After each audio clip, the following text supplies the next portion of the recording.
COMELEC binalaan ng mga politikong eepal sa traslasyon. Brigada Sheila Matibag, ibrigada mo! Brigada Live Report. Posibleng maharap sa disqualification case ang mga politikong magpi-premature campaign lalo na habang ipinagdiriwang ang pista ng mahal na poong itim na Nazareno at isinasagawa ang traslasyon.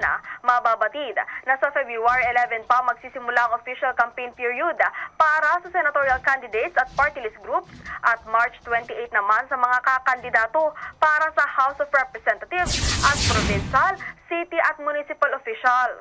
Ayon kay Commission on Elections of COMELEC Chairman George Garcia, dapat maging maingat ang mga politician sa pag-post ng mga campaign materials at pagsasagawa ng mga charitable acts gaya ng pagdodonate ng mga pagkain sa banal na pagtitipon.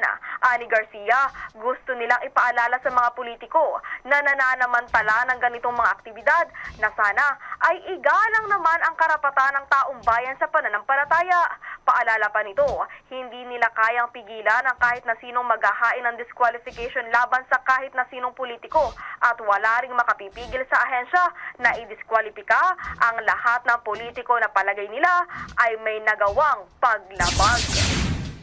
In the heart of changing lives, ito si Brigada Sheila Matibag ng 105.1 Brigada News FM Manila, The Music and News Authority. Ang bahaging ito ay hatid sa atin ng Guard C Plus with Zinc Capsule. Always protektado ang kalusugan.